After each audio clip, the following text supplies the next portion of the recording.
You know how every neighborhood has that one person who always has a problem with something?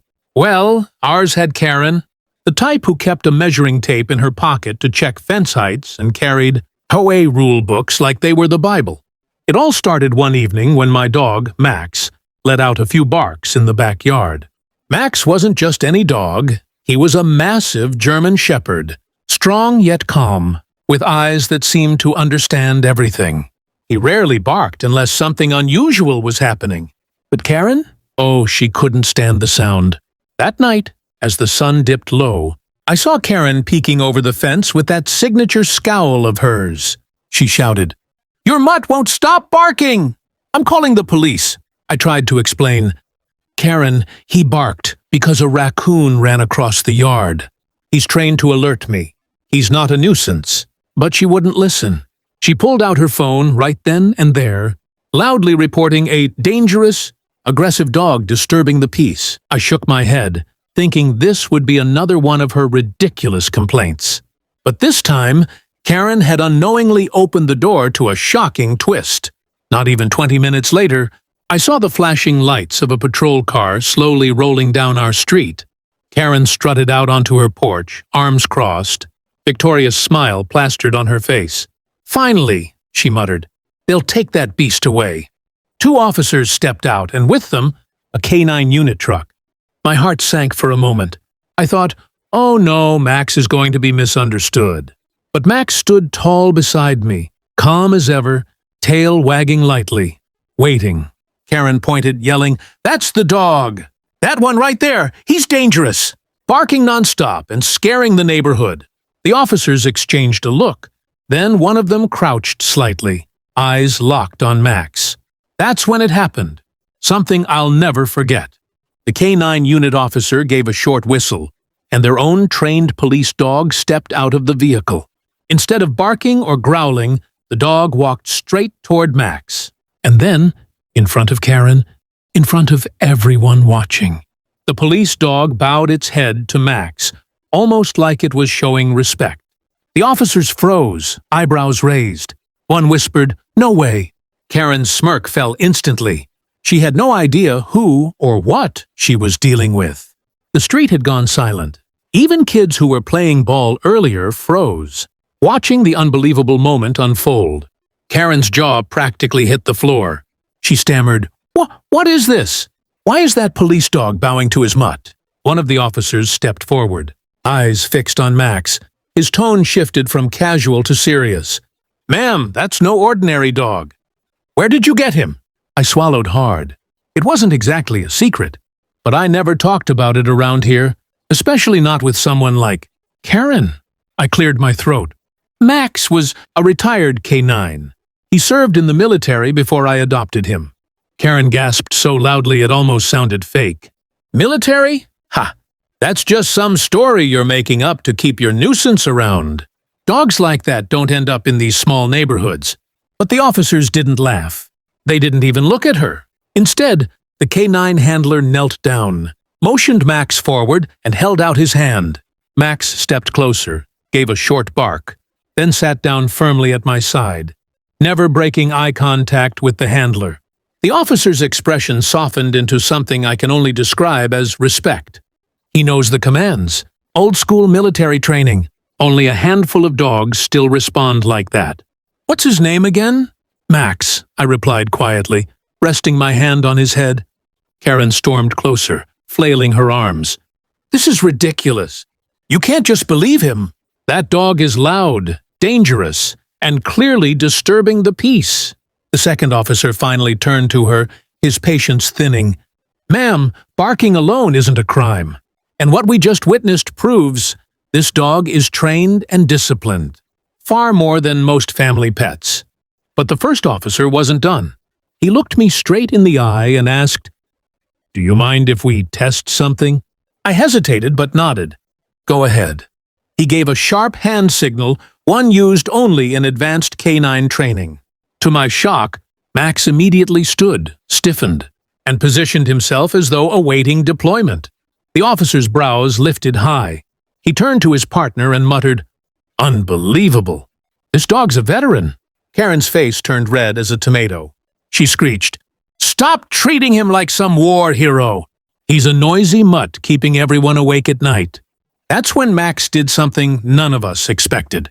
Without a word from me, he walked over to Karen, sat calmly at her feet, and tilted his head, like he was daring her to say more. Karen froze. For the first time, she looked nervous. The officers exchanged a knowing look. This wasn't just a dog. This was a soldier in fur. Karen's face twitched with frustration, but instead of backing down, she doubled down. "I don't care what you say. That dog barks, and barking is against the rules. He's dangerous, and I want him gone." The officers exchanged glances, clearly unimpressed with her tantrum. The canine handler straightened up and spoke firmly. "Ma'am, do you even realize what you're saying? This dog has probably seen more action and saved more lives than any of us here." Karen scoffed. "Oh, please. You expect me to believe some mutt is a hero? He's just loud, filthy, and scaring the neighborhood kids." At that moment, a few of my neighbors stepped out of their homes, curious after hearing all the commotion. One elderly man, Mr. Jennings, leaned on his cane and said loudly, "That dog saved my granddaughter last month when she wandered into the street. He barked until we noticed. He's no menace, he's a guardian." Karen spun around, her mouth opening and closing like a fish gasping for air. She hadn't expected anyone to stand against her. The officer knelt again and checked the tag on Max's collar. He read the engraving out loud.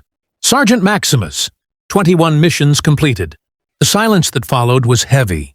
The younger officer actually straightened and gave Max a crisp salute. The handler bowed his head respectfully. Karen shrieked, "This is absurd! He's just a dog. Stop treating him like some decorated soldier. I don't care what his tag says. Rules are rules. And the rule is no barking." The handler's eyes flashed with irritation. "Ma'am, barking for a few seconds is natural. What's not natural is you calling the police over something so petty." I finally stepped forward, my voice calm but firm. "Karen, you've called the police on me 5 times this year. Over my lawn, my fence, and now Max. Maybe the problem isn't the neighborhood. Maybe it's you." The crowd of neighbors murmured in agreement. Karen's eyes darted around, realizing she was losing her audience. Her victory was slipping away, and she hated it. But Karen wasn't one to give up easily. She crossed her arms and hissed, "Fine. If the police won't do their jobs, I'll take this higher. HOA will hear about this, and you'll regret ever letting that beast stay here." The officer smirked slightly. "Ma'am, I don't think you realize who you're threatening. Dogs like Max are recognized under federal law.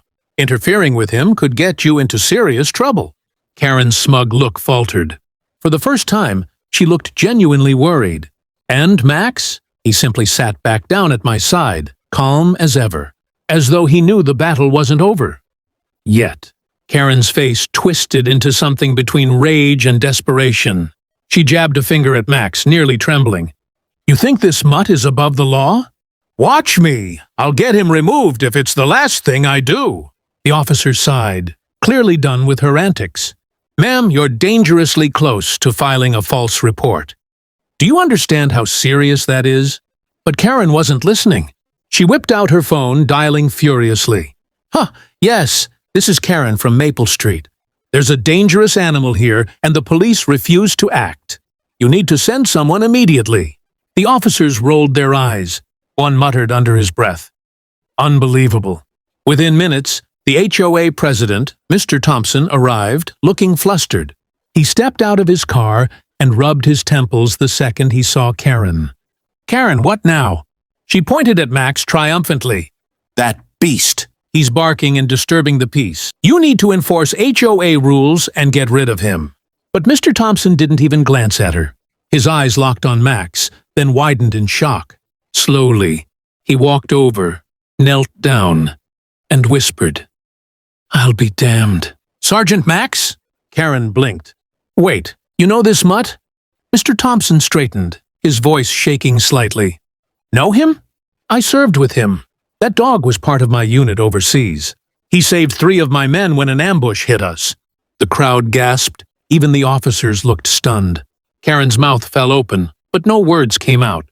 Mr. Thompson's voice grew stronger. This dog is a war hero. Without him, I wouldn't be standing here today. He turned to the officers. Gentlemen, give him the honor he deserves. And then it happened. In front of Karen, the neighbors, and everyone gathered, the officers stood at attention. The canine handler gave a sharp command. Both officers raised their hands in a crisp salute. Directed not at me, but at Max. The other police dog sat beside him, lowering its head again in deep respect. The entire street fell silent except for the sound of Karen's shallow breathing. Her face went pale. For once, she had nothing left to say. I placed a hand on Max's back, feeling the steady rhythm of his breathing. He didn't bark, didn't growl. He just sat there, calm and dignified, as if he knew exactly what was happening. Mr. Thompson turned on Karen, his voice cold. If you harass this dog, or his owner, again, I'll personally make sure the HOA takes action against you. Karen stammered. But enough, he cut her off. You should be honored to live on the same street as him.